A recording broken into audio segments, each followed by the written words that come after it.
Glória a Deus. Aleluia. Tal. Amém. Agora sim. Glória a Deus. Que bênção, irmãos. Podemos estar aqui nessa manhã adorando o Senhor, ouvindo uma palavra abençoada junto com os irmãos. Tem alguém que nos visita aqui nessa noite, que é a primeira vez que está conosco? Amém. Que Deus abençoe. Sejam bem-vindos em nome de Jesus. Eu realmente fico empolgado de poder compartilhar a palavra de Deus, porque uma vez eu escutei alguém falando assim que a gente nunca sabe quando tem um Billy Graham escutando a gente, né? Então a gente está lançando as sementes e aí o resultado disso só lá no céu que a gente vai descobrir, né? Inclusive o nosso pastor foi alguém que deu um panfleto para o pai dele. Opa! Foi. E aí por causa do panfleto, né, o pai dele decidiu ir para a igreja, levar toda a família e hoje está aqui, todas essas pessoas aqui, né, adorando ao Senhor, e essa pessoa provavelmente nem sabe disso, né. Eu queria compartilhar uma palavra, irmãos, que Deus colocou no meu coração. Se você puder, abra sua Bíblia em Hebreus capítulo 10, versículo 38. Hebreus 10, 38. Diz assim: mas o meu justo viverá pela fé, e se retroceder, não me agradarei dele. Eu vou ler mais uma vez. Mas o meu justo viverá pela fé, e se retroceder, não me agradarei dele. Numa outra tradução vai dizer: o meu justo viverá pela fé, e se ele retroceder, a minha alma não tem prazer nele. E eu sempre peço confirmação para Deus para saber qual que é o versículo que é o ponto de partida. E Deus me confirmou 2 vezes essa passagem aqui, esse versículo. Então eu me sinto mais confiante de poder meditar naquilo e continuar ouvindo a voz do Senhor, do que Ele tem a dizer e o que Ele quer comunicar. E aí eu compartilhei com a minha esposa, falei: olha, o que você entende disso aqui? O meu justo virá pela fé, mas se ele retroceder, não me agrado dele. E aí ela parou um pouco, pensou e falou: mas o que é retroceder? O que é retroceder? Eu falei: boa pergunta. E aí eu fui tomar banho, e enquanto eu estava ali meditando nisso, me veio o entendimento de que a resposta está no próprio versículo. Porque ele diz: o meu justo viverá pela fé, e se retroceder, não me agradarei dele. Ou seja, retroceder é justamente deixar de viver pela fé. É abandonar de alguma forma a fé, ainda que não de maneira expressa, né, mas talvez dentro do coração, ainda que não abandonando os cultos, né, e toda a comunhão com os irmãos, mas de alguma forma abandonar a fé é retroceder. Em 2 Coríntios capítulo 5, versículo 7, ele diz assim: andamos por fé e não por vista. A nossa conduta na terra, ela deve estar mais conectada e mais influenciada, né, por aquilo que nós cremos do que por aquilo que nós vemos. Em 1 Pedro diz assim: assim acontece para que fique comprovado que a fé que vocês têm, muito mais valiosa do que o ouro que perece, mesmo que refinado pelo fogo, é genuína e resultará em louvor, glória e honra quando Jesus Cristo for revelado. Então, se tem algo que vai acontecer em nossas vidas, irmãos, é que Deus vai permitir, ou Ele intencionalmente vai criar situações onde a nossa fé vai ser colocada à prova. Essa passagem de 1 Pedro, ela faz uma comparação que a nossa fé, ela é como o ouro, e o ouro precisa passar por esse refinamento, ele precisa ser submetido ao fogo para que ele derreta e aquilo que é impurezas fique de um lado e o ouro refinado fique do outro lado. Então a Bíblia já tá dando a dica, já está dando a letra já. Deus vai te submeter a situações onde a sua fé será provada. Isso já é fato. E a gente tem que estar preparados para isso. Nós devemos estar com a nossa consciência ligada no fato de que a nossa fé vai ter que ser usada. Talvez boa parte de vocês aqui já ouviram falar daquela história de Eliseu, o profeta, onde ele estava ali com o seu moço, a Bíblia fala de um moço que o acompanhava, que o auxiliava, dá até a impressão que era alguém jovem, né? Mas era alguém que estava sempre com Eliseu, andava com Eliseu, que a gente poderia chamar de talvez de um fiel escudeiro, né? E num determinado momento, por um motivo específico, que eu não vou entrar em detalhes, o rei da Síria, ele decide mandar um exército para ir de encontro com Eliseu, para capturar Eliseu e provavelmente tirar a vida dele também. E quando aquela tropa, a Bíblia fala de um exército grande, considerável, com carros, cavalos, e quando eles chegam para capturar Eliseu, aquele moço que o acompanhava, o rapaz, ele olha para aquilo e ele entra em pânico. A Bíblia fala que ele fica desesperado. E diante daquela situação, o próprio Eliseu, ele faz uma oração e ele diz: Senhor, abre os olhos do menino, abre os olhos do rapaz, os olhos espirituais dele. E Deus atende a oração de Eliseu, abre os olhos do rapaz, e quando ele percebe a uma multidão de um exército de anjos, carros de fogo, mais numerosos e mais poderosos do que aquele exército sírio que estava vindo de encontro a eles. Então os olhos espirituais foram abertos. Mas partindo do princípio que não vai ser todo dia, irmãos, que Deus vai abrir os nossos olhos para que a gente possa ver os anjos de Deus que estão vindo a lutar em nosso favor. Não vai ser todo dia que a gente vai ter os olhos abertos para ver que o mundo espiritual se move também em nosso favor. A melhor coisa que a gente tem que fazer, a coisa mais prudente, é manter a nossa fé calibrada e preparada para ser usada. E no verso 39, no 38 ele diz assim: o justo verá pela fé, e se retroceder não me agradarei dele. Mas no 39 ele diz: nós porém não somos os que retrocedem e são destruídos, mas dos que creem e são salvos. Então ele confirma o fato de que retroceder é deixar de viver pela fé, porque ele diz: nós não somos os que retrocedem, mas os que creem. Então a mensagem fica ainda mais esclarecedora. Só que no 39 a gente aprende duas coisas novas. Primeiro, os que retrocedem são destruídos. Primeira coisa que a gente aprende: retroceder é igual a ser destruído. Segunda coisa, os que creem são salvos. Retroceder, morte. Crer, salvação, vida eterna. Então, deixar de viver pela fé não é algo que vai apenas te privar de viver milagres.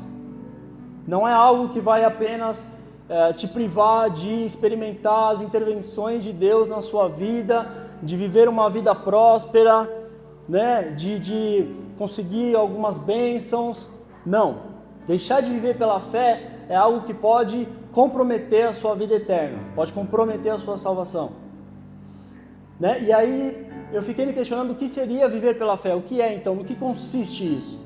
E aí comecei a analisar o contexto ali de Hebreus, e se você pega o capítulo 10, né, você vai perceber que o autor, porque essa carta de Hebreus foi escrita para judeus que tinham se convertido ao cristianismo, né?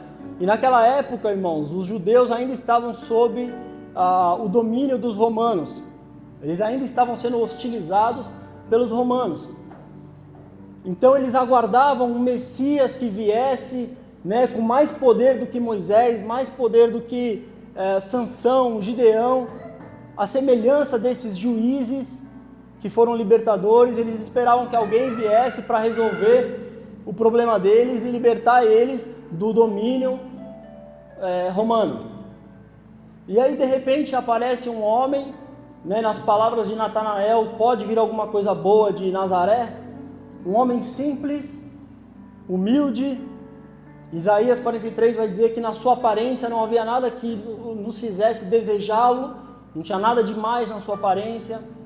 Um homem comum, filho de José e Maria, carpinteiro. E pior, ele chegou com um discurso de perdão. Chegou falando sobre perdoar os inimigos, orar pelos que te perseguem, sobre humildade, falando que os gentios teriam acesso, né, à salvação, ou seja, os gentios estariam incluso o próprio inimigo dos judeus, que eram os romanos. Um romano poderia ser salvo se ele cresce em Jesus. Então tudo isso frustrou as expectativas dos judeus.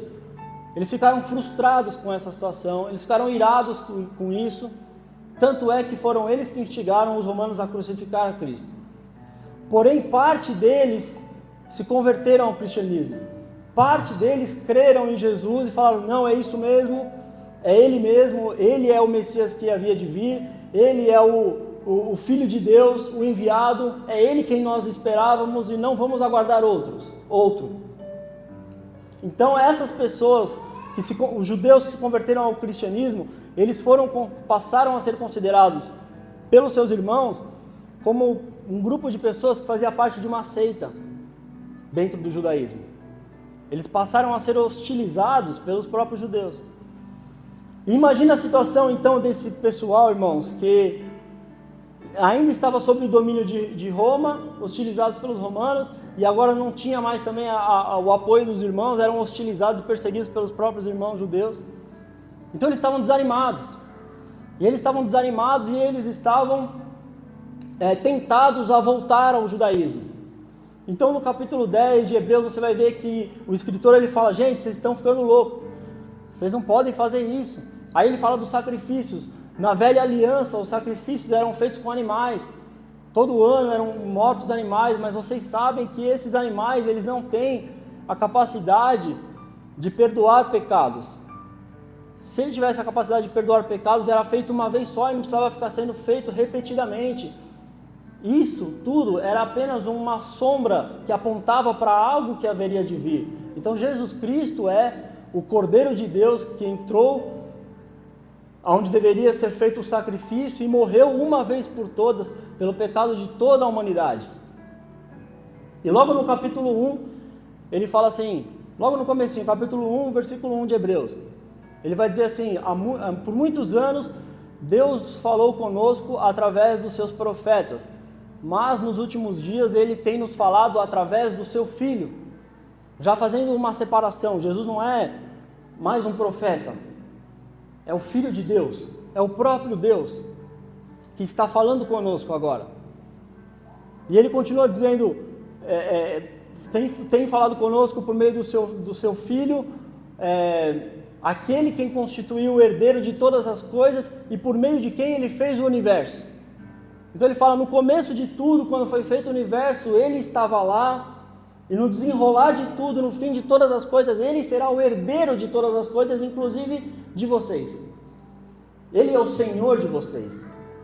Então não faz sentido nenhum vocês abandonarem a fé em Jesus. E sabe, nós precisamos entender que na cabeça desses caras, abandonar Jesus naquela situação, abandonar a fé em Cristo e voltar ao judaísmo ali, não era abandonar a Deus. Na cabeça deles não era abandonar a Deus, porque era o mesmo Deus. Na verdade, Jesus era o cumprimento das profecias do Deus dele, então eles não estariam, entre aspas, abandonando Deus. Eles estariam ali voltando para aquele sistema religioso da onde eles vieram. Eu quero dizer uma coisa, irmãos, nessa manhã para você. Um sistema religioso, nenhum sistema religioso pode salvar a sua alma. Nenhum sistema religioso pode te conceder a vida eterna e te dar a salvação. A Bíblia diz em Atos que só existe um nome dado entre os homens por meio do qual importa que nós sejamos salvos, e é o nome de Jesus Cristo. É a sua fé na pessoa de Jesus, é a sua fé que te conduz à pessoa de Jesus que pode salvar a sua alma e te conceder vida eterna. Aleluia! Você já percebeu que muitas vezes é mais fácil falar de Deus do que falar de Jesus? Não sei se já aconteceu com você, mas comigo já aconteceu. Às vezes você vai falar com alguma pessoa que não é cristã, né? Enquanto você está falando de Deus, está tudo tranquilo. Não, Deus é bom. Não, Deus vai entrar na sua causa. E Deus e tal. É bem aceito, parece, né? É uma coisa que flui legal. Mas quando você fala de Jesus, o clima muda. Não sei se vocês perceberam isso. Quando você fala o nome de Jesus, ou a pessoa ela fica apreensiva, ou ela fica curiosa, né? Ou ela fica na defensiva, ou ela começa a te achar fanático e começa a esquivar, né? Por quê, irmãos? Porque há uma guerra espiritual no mundo que quer ofuscar a mensagem da cruz, quer ofuscar a fé em Jesus Cristo. Por quê? Quando a gente, por exemplo, essa guerra espiritual, essa força do mal, não consegue convencer as pessoas de que Deus não existe. É impossível convencer as pessoas. Existem ateus, mas vocês podem ver que o número é reduzido. A grande massa da população mundial acredita que existe alguma coisa, que existe um Deus. Né? Você olha para a natureza, você olha para a complexidade das coisas, dos astros, né? O Sol está na distância certa para que a gente não morra queimado, nem congelado. A Terra gira com perfeição. Aí teve as explosões, teve tudo que tinha que acontecer, surgiram as bactérias foi surgindo os animais, e depois surgiram os seres humanos com essa capacidade de criar, de amar, de se relacionar, de desejar, com emoções, a complexidade do nosso cérebro e toda a parte neurológica e as conexões elétricas. Então, qualquer cientista que se aprofunda e é honesto consigo mesmo, ele vai chegar à conclusão, já aconteceu isso com muitos cientistas, de que existe um Deus. Então, qual que é o objeto da guerra? O objeto da guerra é deixar você achar que existe um Deus legal, contar com esse Deus, mas tirar do seu coração a mensagem da cruz, que é a de que Jesus Cristo morreu pelos nossos pecados. Todos os louvores, ou a maioria deles, a grande parte que foi tocado aqui, falava sobre isso, irmão. Já ia nessa linha, eu falei, Deus já está falando com a sua igreja. Então falar de Deus é uma coisa, agora falar de Jesus é totalmente diferente, porque Jesus, ele é aquele que disse, eu sou o caminho, a verdade e a vida. Pensa numa declaração, eu sou o caminho, não é que existem vários caminhos, não, ele declarou que ele é o caminho. Eu sou a verdade, imagina alguém declarar isso, irmão, eu sou a verdade.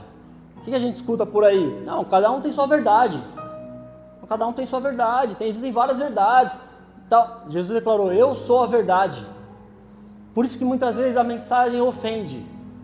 Por isso que muitas vezes a mensagem é escândalo. O apóstolo Paulo mesmo dizia, eu não me envergonho do evangelho, porque é poder de Deus para a salvação de todo aquele que crê. Mas quando ele declara, eu não me envergonho do evangelho, é porque existia motivos pelo qual ele poderia sentir vergonha. Porque era escândalo. Para os judeus, para os de fora, para os gregos, era uma mensagem escandalosa. E é até os dias de hoje. Até mesmo na nossa cultura ocidental ainda é. E ele diz, entrem pela porta estreita, porque largo é o caminho que conduz à perdição. Mas estreita é a porta e estreito é o caminho que conduz à vida eterna. Tem uma das passagens que eu mais gosto, que eu mais amo na Bíblia. Ela não está em primeiro lugar, mas está ali entre as três que eu mais admiro. É a passagem do ladrão, irmãos. Do ladrão na cruz. Pensa num cara liso, que se deu bem ali nos 45 do segundo tempo. Ele foi crucificado do lado de Jesus. Pensa num cara de sorte. E sabe o que é interessante? Que aquele cara, ele não vivia uma vida religiosa. Ele foi pego como um criminoso e condenado à morte. E para que ninguém diga assim, pode ser que ele foi pego injustamente, ele mesmo declarou, que tinha outro ladrão lá e ele falou assim, nós estamos aqui por causa dos nossos erros, mas esse homem não. Então ele estava lá por causa dos seus erros, não estava envolvido dentro de um sistema religioso. E agora eu quero que vocês entendam bem o que eu quero dizer. Ele não estava passando por exemplo, Santa Ceia, ele não foi batizado, ele não estava indo a uma igreja. Entendam o que eu quero dizer, não estou dizendo que isso não é necessário. Mas ele não teve tempo disso tudo. Ele creu ali no último momento. Só que o simples fato dele ter crido ali no último momento e declarado, porque ele declarou, esse homem não tem pecados. Então ele declarou profeticamente que Jesus Cristo era um cordeiro imaculado. Depois ele disse, Senhor, ele volta para Jesus e fala, Senhor, aí ele já coloca Jesus como Senhor, num patamar de senhorio. Lembra-te de mim quando entrares no teu reino. Então ele declara, olha, eu estou vendo você aqui crucificado que nem eu, sangrando que nem eu, mas eu creio que este mundo não é o teu reino e que você é rei em um reino espiritual que eu não posso ver, mas eu creio. E a Bíblia diz que instantaneamente Jesus falou para ele: ainda hoje você estará comigo no paraíso. O fenômeno que aconteceu ali foi que um ladrão, sem ter passado por nenhum processo religioso, pelo simples fato dele ter tido fé na pessoa de Jesus, ele foi naquele instante transformado de um pecador em um filho de Deus. Esse é o poder da fé. Quando você confessa verdadeiramente, quando você crê verdadeiramente na pessoa de Jesus, a Bíblia diz assim que a todos quantos creram em seu nome, deu-lhes o poder de serem transformados em filhos de Deus. Ele nos transportou do reino das trevas para o reino do Filho do seu amor.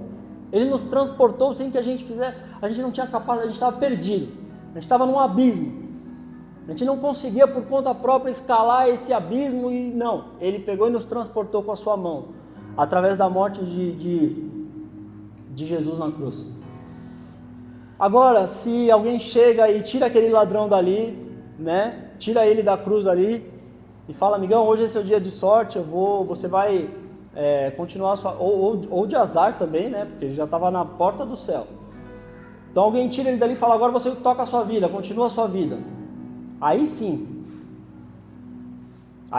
a mesma fé que moveu o ladrão a confessar a Cristo como Senhor, aí deverá ser uma fé que mantém ele numa vida de intimidade, numa vida de busca, numa vida de oração.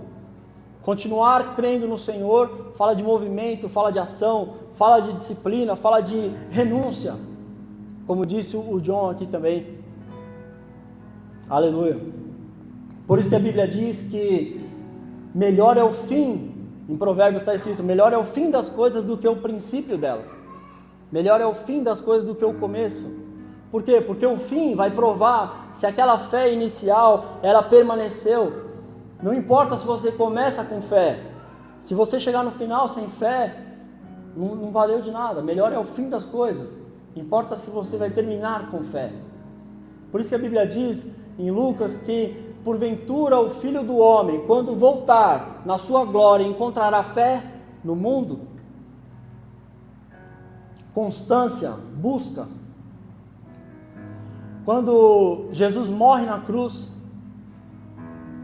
acontece algo. A Bíblia relata que algo acontece imediatamente no momento ali que ele morre. E sabe, isso deveria ser muito importante para nós.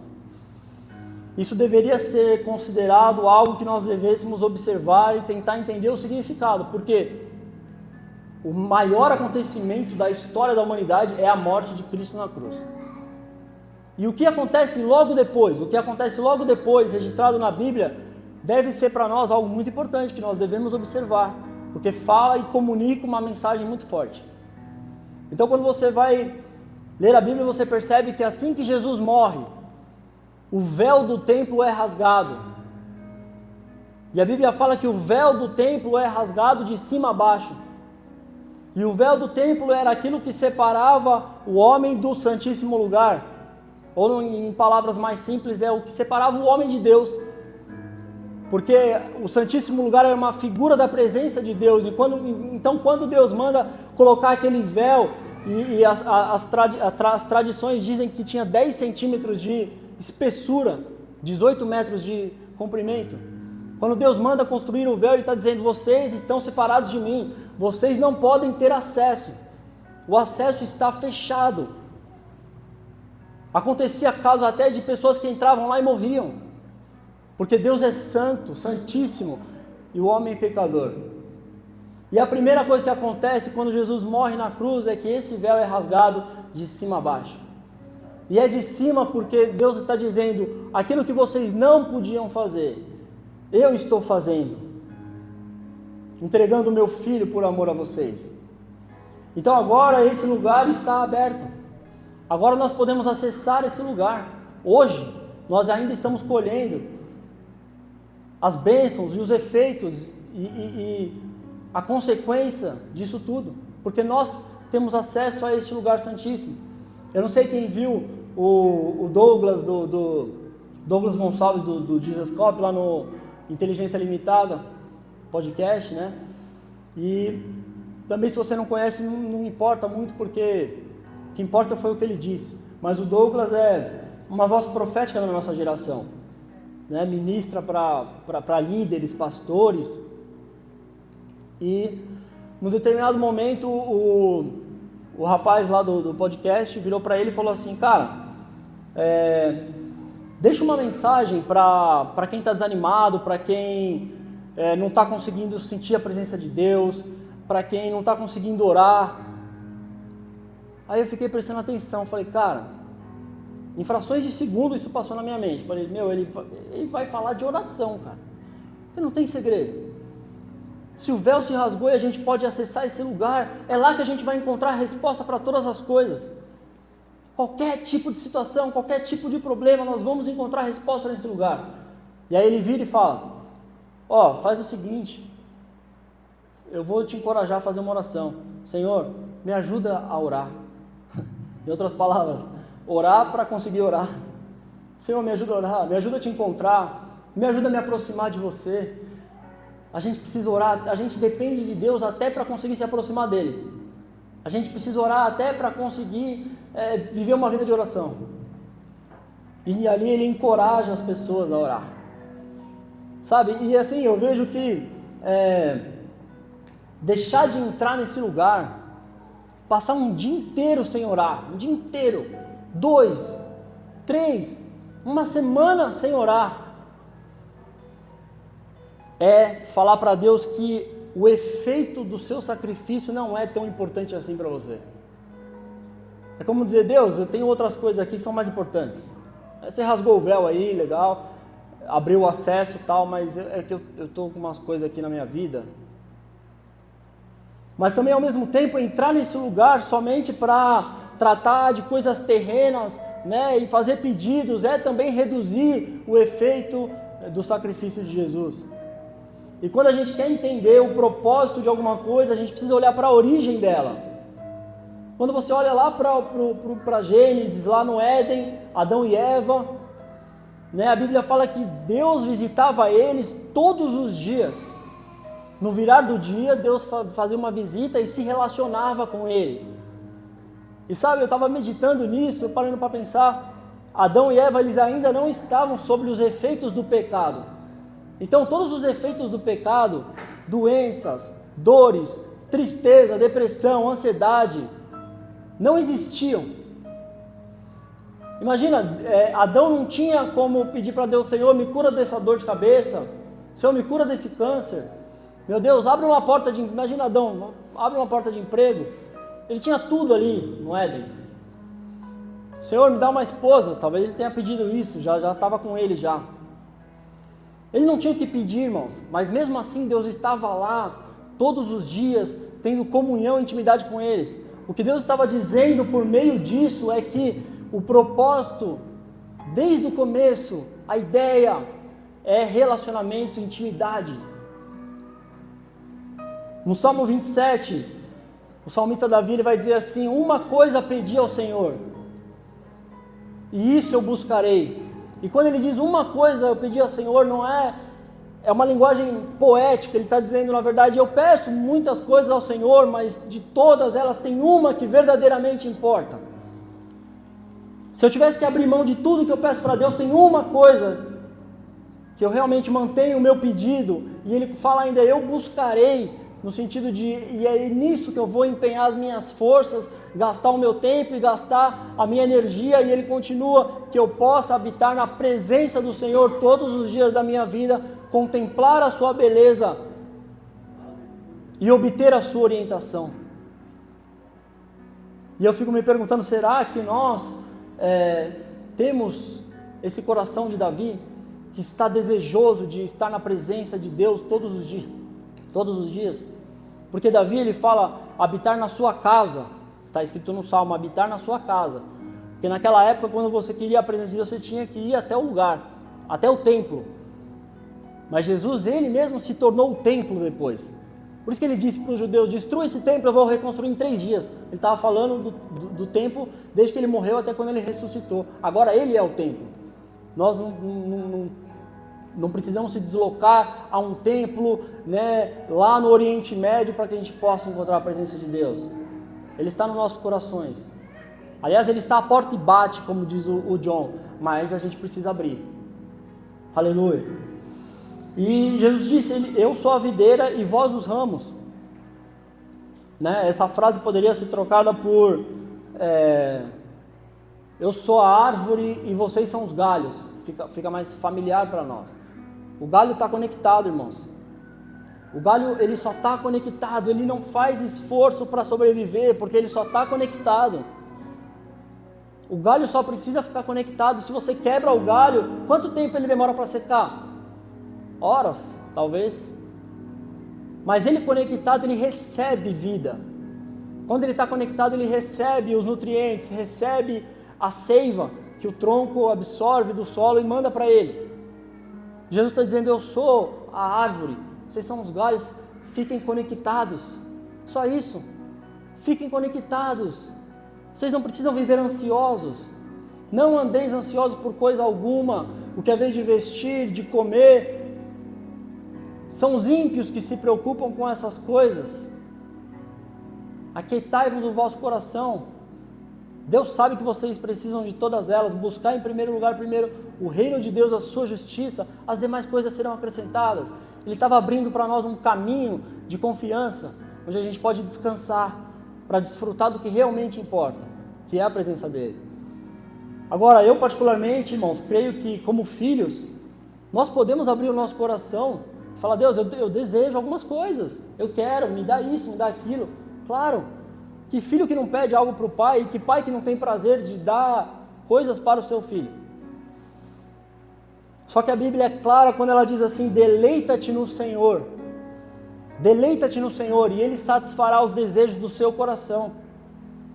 Ele tem deleite em satisfazer os desejos do nosso coração quando nós aprendemos a ter deleite nele. Porque aí Ele pode nos dar o que Ele quiser e se tiver que tirar, Ele pode tirar, mas isso não vai interferir no nosso estado de espírito, porque o nosso deleite, a nossa alegria está firmada na pessoa dele. Mas tem uma oração de um camarada na Bíblia, esse é liso também, chama Jabes. Eu gosto da oração de Jabes, ela é conhecida como a oração de Jabes. A Bíblia só fala sobre isso, ele orou, acabou, não fala mais nada desse cara. Mas ele diz assim, eu imagino que esse cara ele tinha uma mentalidade ocidental, né? Que nem a gente, aqui Brasil, tal, Estados Unidos, a gente gosta de segurança, de conforto, né? Eu imagino que quando ele começou a perceber o que era a vida, ele olhava ao seu redor e ele via aquela cultura de guerras, os caras com espada, cortando a barriga do outro, se matando, rei contra rei. Eu acho que ele ficou meio assustado e ele fez uma oração.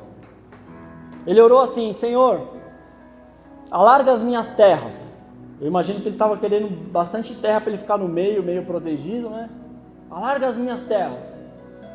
Aí ele foi específico, me livra de dores. Me livra de dores. Eu imagino que ele olhava assim o que estava acontecendo, eu não quero participar dessa bagaceira. Me livra de dores. Me livra dos meus inimigos.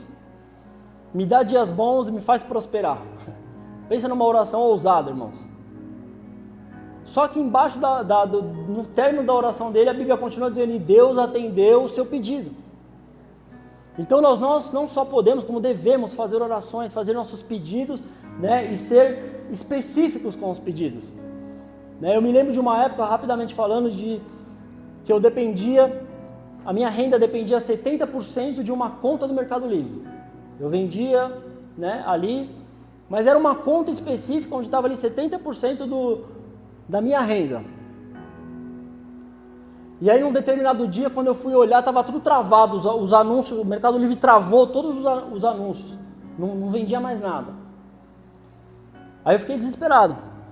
Aí eu fui tentar entender o que estava acontecendo, aí tinha uma mensagem lá, você tem que fazer uma alteração X no contrato social para poder continuar vendendo.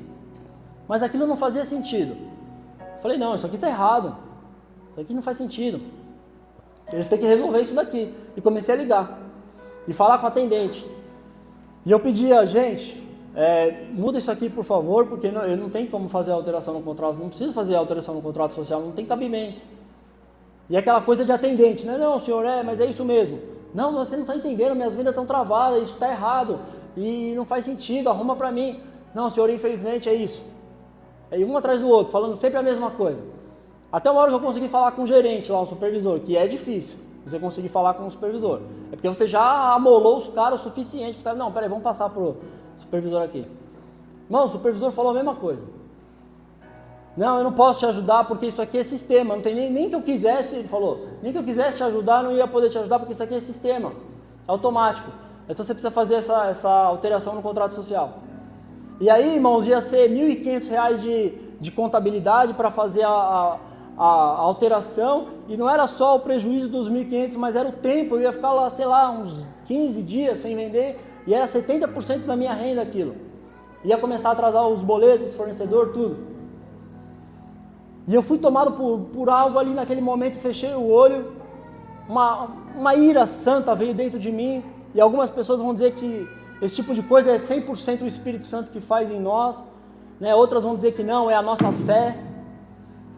Né? Eu acho já que há um equilíbrio entre as duas coisas, o Espírito Santo dentro de nós, nos impulsionando a tomar atitudes de fé. E aí eu coloquei a mão ali no notebook, fechei o olho e falei, Senhor, eu vou ligar de novo lá. Mas por favor, visita o atendente do outro lado, Senhor. Põe as mãos nesse negócio, Senhor, em nome de Jesus. Aí eu liguei, o atendente, pois não. Falei, amigão, é o seguinte, vocês bloquearam aí por causa do negócio, do contrato social e tal. Pode me ajudar? Só um minuto, senhor.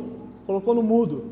Aí quando ele volta, coisa de 5 minutos, irmão. Quando ele volta, ele dá um F5 aí, vê se já liberou. Eu dei um F5 na tela do Mercado Livre, assim, todos os anúncios ativos.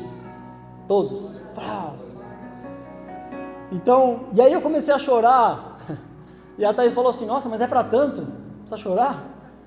Mas eu não estava chorando por causa da bênção em si ali, mas porque eu fiquei empolgado de ver que Deus está ouvindo as nossas orações e Ele nos escuta e Ele está disposto a responder.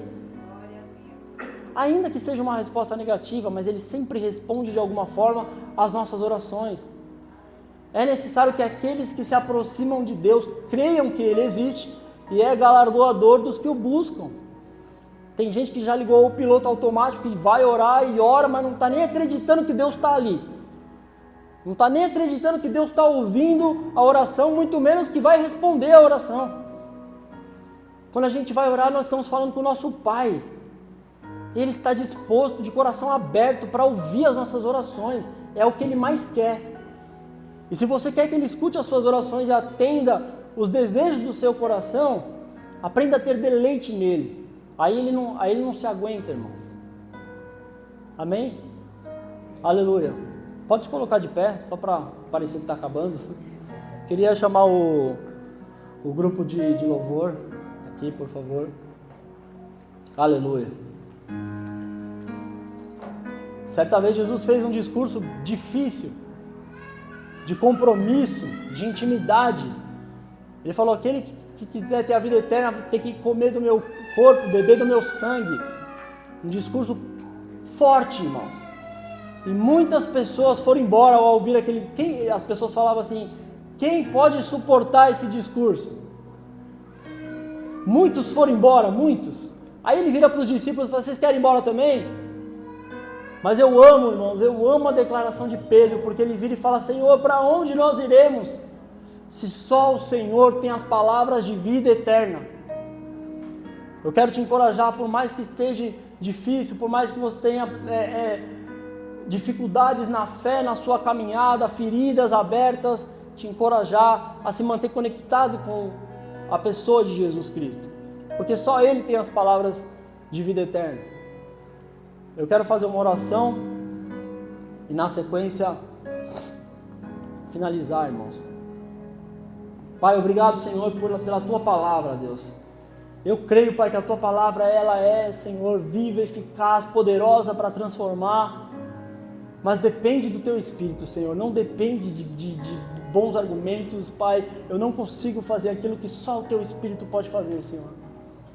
E sementes foram lançadas, Pai, nessa manhã, Eu peço ao Senhor, Pai, que coloque essas sementes em terra boa, Pai, e faça frutificar, Deus.